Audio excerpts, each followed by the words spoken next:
नमस्कार साथियों। ये बीकानेर डिवीज़न का सीनियर क्लर्क का पेपर है और ये बीकानेर से ही किसी मीणा जी ने भेजा था। मुझे उनका नाम याद नहीं आ रहा है। और तो ये लेटेस्ट ही आयोजित हुआ था। ये 17 मई 2022 का पेपर है। ये वेलफेयर के लिए भी बहुत उपयोगी प्रश्न पत्र है। बाकी junior clerk, senior clerk, OS के लिए तो है ही। और ये 2 घंटे का था और 110 प्रश्न इसमें थे। मैक्सिमम मार्क्स 100 नंबर हैं। चलिए निर्देश पढ़ लेते हैं। इसमें निर्देश क्या है? परीक्षार्थी और मार्कशीट पर लिखित निर्देशों का ध्यानपूर्वक अध्ययन करें तथा निर्धारित प्रश्नों को ही हल करें। और मार्कशीट में प्रश्नों को हल करते समय सिर्फ नीले स्याही के बॉल पेन का ही उपयोग किया जाए। प्रश्नों के उत्तर में परीक्षार्थी को किसी प्रकार की शुद्धिकरण करने की अनुमति नहीं होगी। यदि कोई शुद्धिकरण किया जाता है, जैसे कटिंग, संशोधन, एक से अधिक उत्तर देने या अधूरा उत्तर होने पर उत्तर को अमान्य मानते हुए 0 शून्य अंक दिया जाएगा। और प्रश्न पत्र में कुल 110 वस्तुनिष्ठ प्रश्न दिए गए हैं, जिनमें से कोई भी 100 प्रश्नों को हल किया जाना चाहिए। प्रश्न पत्र में प्रत्येक प्रश्न हेतु 1 अंक निर्धारित है और सबसे बड़ी बात, इसमें नकारात्मक अंकन नहीं किया जाएगा। बाकी 1/3 नेगेटिव होती है, इसमें नकारात्मक अंक नहीं है। और परीक्षार्थी द्वारा किए गए प्रथम 100 प्रश्नों को ही जांचेगा। अगर आप 100 प्रश्नों से मैक्सिमम ऊपर करते हैं तो कंप्यूटर महोदय जी ऊपर के प्रश्नों को आपको चेक नहीं करेंगे। प्रत्येक परीक्षार्थी को मार्कशीट के पीछे लिखे अनुदेश की अनुपालना सुनिश्चित की जानी चाहिए। चलिए साथियों, पहला प्रश्न देखते हैं। पहला प्रश्न इसमें है, गैर न्यायिक तरीके से विवाद को सुलझाने को क्या कहते हैं? Resolving dispute by non judicial means is called. तो इसमें जो साथियों आएगा वो आएगा आपके आर्बिट्रेशन यानी विवाचन। इसमें वो आता है जो पंच फैसला, पंच निर्णय होता है, जो 3 साल का मान्य होता है। तो इसमें आपके ऑप्शन ए हो जाएगा। ऑप्शन ए आपका जो राइट आंसर आएगा वो ए ऑप्शन आएगा। बाकी के देख लेते हैं। अपीलिएट है, अर्धन्यायिक है, इनमें से कोई नहीं है। चलिए प्रश्न नंबर 2 को देख लेते हैं। विधि द्वारा लागू करार को कहा जाता है an agreement enforceable by law is called. तो ये आपका कॉन्ट्रैक्ट आ जाएगा। संविदा, कॉन्ट्रैक्ट, आंसर बी। नेक्स्ट प्रश्न है, संविदा में कितने उम्र से कम बच्चों को मजदूरी के रूप में न रखा जाए? The contract shall not employ children below the age labour. तो ये जो संविदा का है, इसमें जो है आपका आंसर वो आएगा 14 वर्ष। 14 वर्षों से कम उम्र के बच्चों को रोजगार पर रखना है, कानूनी निषेध है। आप 14 साल से कम बच्चों को रोजगार पर नहीं रख सकते हैं। तो आपका आंसर जो आ जाएगा ए आ जाएगा। और ये बहुत ही अच्छा पेपर है साथियों, ये आपके WLI में भी काम आएगा, इसलिए आप थोड़ा ध्यान से पढ़ें। भारत में रेलवे की सुरक्षा की देखभाल किसके द्वारा की जाती है? तो यहाँ जो आपका ऑप्शन बी है, कमिश्नर ऑफ रेलवे सेफ्टी, रेल सुरक्षा आयोग is correct answer. Option B. English में पढ़ लेते हैं। The safety in Indian Railways is looked after by, your answer is option B, commissioner of railway safety. Next है, ये प्रश्न बहुत ही जाना माना प्रश्न है साथियों, इसको आप सभी जानते हैं। बहुत ही सुपरहिट प्रश्न है ये और ये लगभग आता ही रहता है। तो इससे तो आप सभी भली भांति परिचित हैं। भारतीय रेल की स्थापना किस वर्ष हुई? तो ये आपके 16 अप्रैल 1853, ऑप्शन सी। इसमें कोई ज़्यादा समझाने वाली बात नहीं है, फिर भी मैं बता देता हूँ। 16 अप्रैल 1853 से मुंबई से ठाणे तक 32 किलोमीटर की चली थी और इसने अपनी दूरी 57 मिनट में तय की थी। ये आपके 3:30 बजे चली थी और 4:27 पर अपनी 32 किलोमीटर की दूरी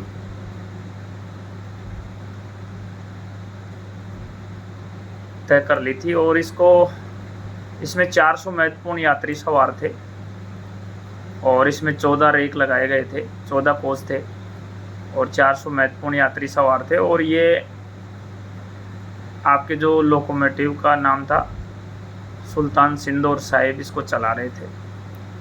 तो ये 16 अप्रैल 1853 को 3:30 बजे इसको चलाई गई थी और ये 4:27 पर अपने गंतव्य स्थान पर पहुंच गई थी। मुंबई से ठाणे के बीच चलाई गई थी। तो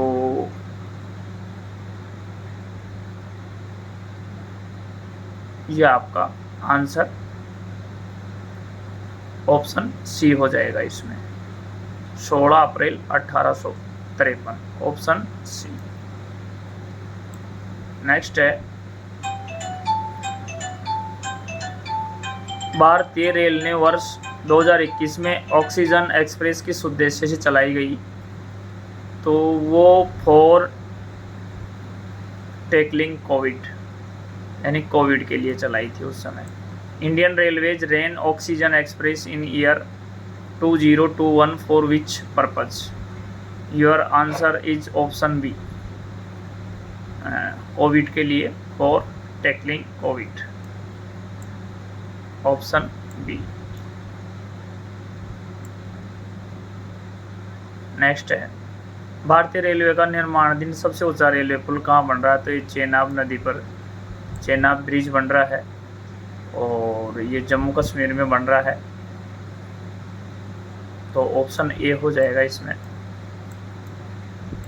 अच्छा प्रश्न है, पेपर भी लेटेस्ट है, 17 मई का है।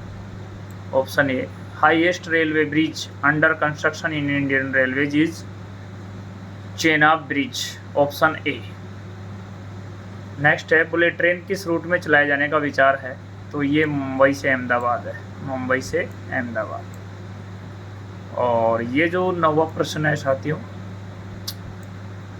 कौन सा मानक फॉर्म रेल कर्मचारी को निलंबन करने के लिए दिया जाता है? तो निलंबन के लिए आपके SF1 हो जाता है और SF5 आ जाता है जो बड़ी शास्ति की चार्जशीट के लिए जाता है, और छोटी पेनल्टी के लिए, माइनर पेनल्टी के लिए SF11 आ जाता है, और SF9 को डिलीट कर दिया गया, हटा दिया गया है। तो आपका आंसर जो यहाँ आ जाएगा वो SF1 आ जाएगा, SF1 आ जाएगा। साथियों 10 नंबर का जो प्रश्न है इसको थोड़ा गौर से देखिएगा। रेल कर्मचारी के लिए D&A रूल्स का पूर्ण रूप क्या है? तो D&A का होता है डिसिप्लिन एंड अपील रूल, जो कि किसी भी ऑप्शन में नहीं है। यहाँ जो ऑप्शन बी लिखा हुआ है इसमें डिसिप्लिनरी लिखा हुआ है और नोट डिसिप्लिन, तो योर आंसर हो जाएगा ऑप्शन डी। गौर से देखिएगा, प्रश्न नंबर जो 10 है उसमें आपको D&A रूल्स की फुल फॉर्म पूछी गई है। तो डिसिप्लिन एंड अपील रूल 1 अक्टूबर 1968, जो 1 अक्टूबर 1968 को प्रभावी हुआ था डिसिप्लिन एंड अपील रूल।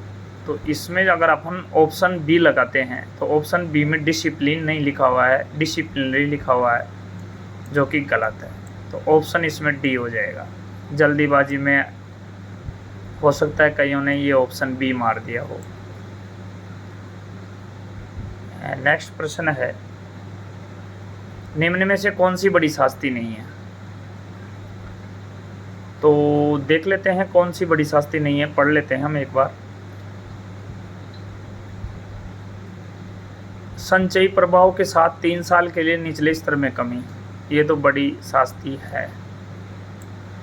दूसरा है संचयी प्रभाव से 3 वर्ष के लिए वेतन वृद्धि पर रोक, ये भी है।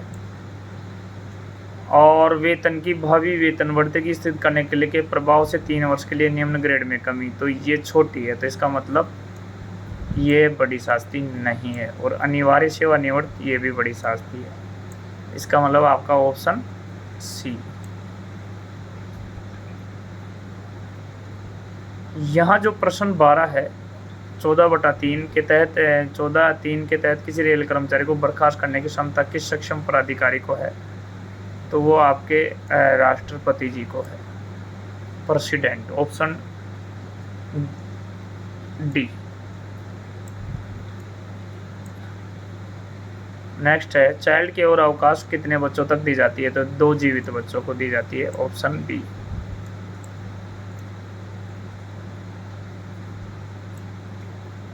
पितृत्व अवकाश कब मंजूर किया जाता है, when is paternity leave guaranteed, तो आप सीधे उत्तर पे आ जाते हैं, ऑप्शन सी होगा, बच्चे के जन्म के 15 दिन पहले तथा जन्म के 6 माह तक। When is paternity leave guaranteed? Your correct answer is option C, before the birth of child and up to the 6 month after the birth of child, तो ऑप्शन सी हो जाएगा आपके।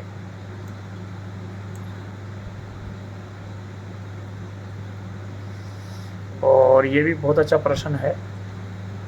सेवा के दौरान अर्जित अवकाश नकदीकरण का भुगतान एक बार में अधिकतम कितने दिनों के लिए किया जाता है, तो वो जो आपका आंसर है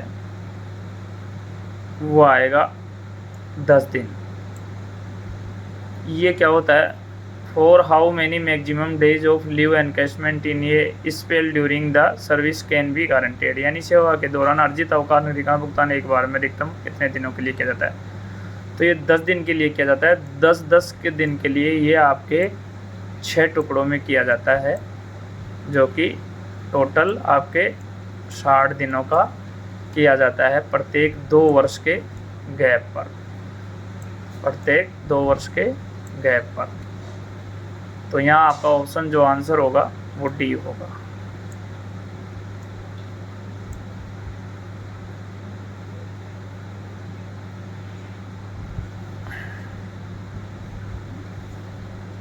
रेल संपत्ति की सुरक्षा के लिए निहित है, तो वो आपकी आरपीएफ है, railway protection force. The security for railway property lies with, तो ये आपके हो जाएगा RPF, option A railway protection force.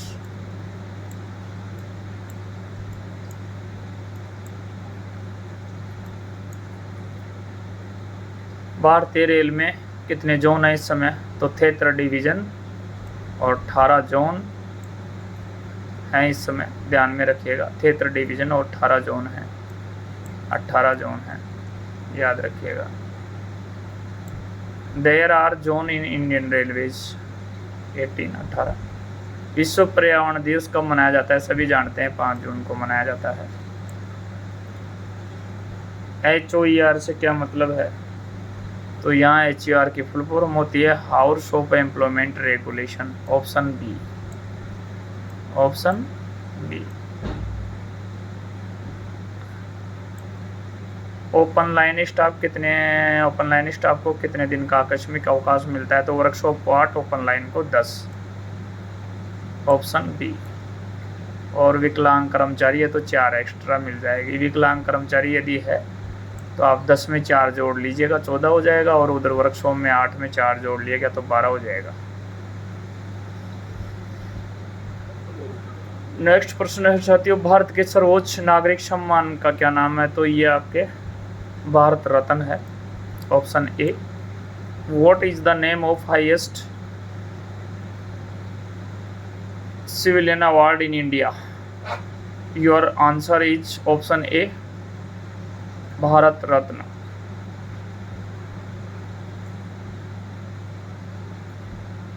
NWR के वर्तमान महाप्रबंधक कौन है, GM महोदय कौन है NWR के समय, तो ये भी आपको सभी को ध्यान होगा, श्री विजय शर्मा जी हैं।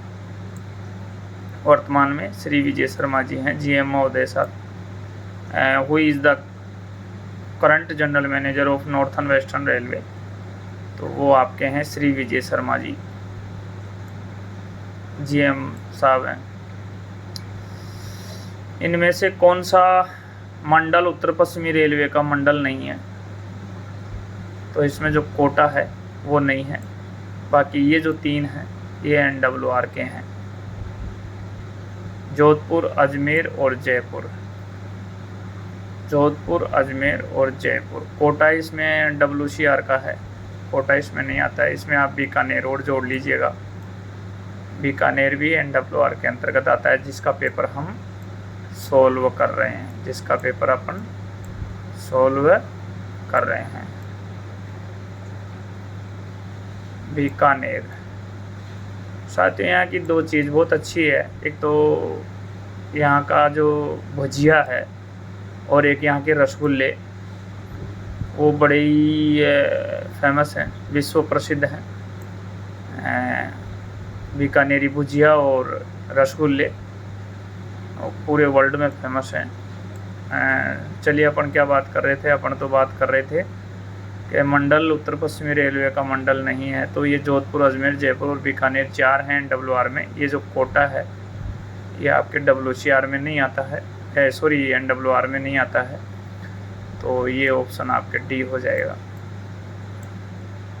और स्वतंत्र भारत के पहले कानून मंत्री का क्या नाम है? तो स्वतंत्र भारत के जो पहले कानून मंत्री थे वो श्री भीमराव अंबेडकर जी थे, बाबा साहेब।